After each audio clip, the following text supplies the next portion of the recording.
The Paradox of Choice by Barry Schwartz was written in 2004. Paradoxically, happiness may lie in limiting our choices rather than increasing them. After millions of years of survival based on simple distinction, it may simply be that we are biologically unprepared for the number of choices we face in the modern world. This is a surprising result since we would assume the greater choice makes us feel better about the choices available. It is a form of power. In fact, when offered less choice, we seem to be more satisfied with what we are given. The author says that this indicates a particular type of anxiety found in rich, developed nations, that is too much choice can adversely affect our happiness, since it does not necessarily mean greater quality of life or more freedom. In the world of work, while our parents may have spent their whole career with one company, today's generation routinely change jobs every 2 to 5 years. We are always on the lookout for something better, even if we are relatively happy in our current positions. The chances of making a correct decisions most of the time are pretty low. The consequences of some mistakes may not be great, but others are. Choosing a marriage partner, for instance, or which college to attend will shape our life. The more options we have, the more is at stake if we make the wrong decisions. Our reasoning become, if there are so much choices, how do we get it so badly wrong? Author highlights three effects of the mushrooming in our choices and options. Each decision requires more efforts. Mistakes are more likely. The psychological consequences of those mistakes are great. Given that we often make wrong decisions, and given the sheer number of decisions we need to make, surely it would make more sense to seek what is good enough rather than always seeking the best.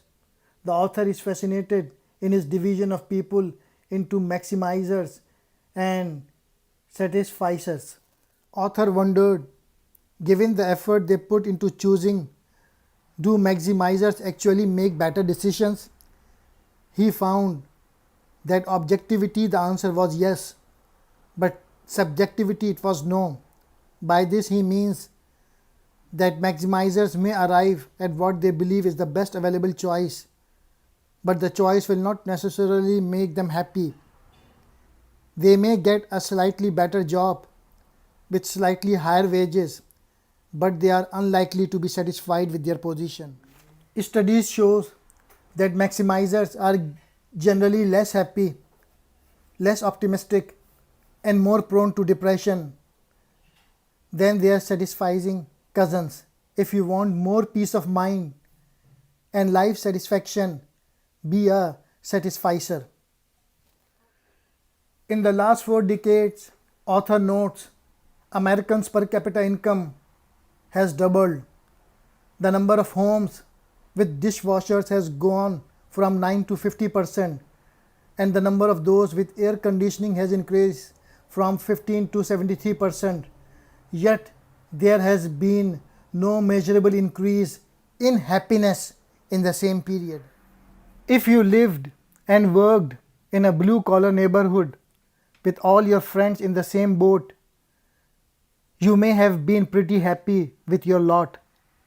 But with the advent of television, the internet, and so on, we have an enormous pool of other people to whom we compare ourselves. Even if we are relatively well off, there are always others who are richer.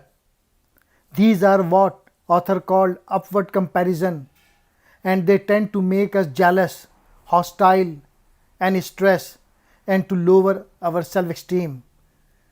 The downward comparison, in contrast, involves us noting how fortunate we are compared to those who have little. Such comparison boosts mood and self-esteem and lower anxiety. Simply saying to ourselves every morning and every and evening, I have a lot of things to be grateful for, and thinking about them brings us closer to reality and increase our happiness. Grateful people are healthier, happier, and more optimistic than people who are not.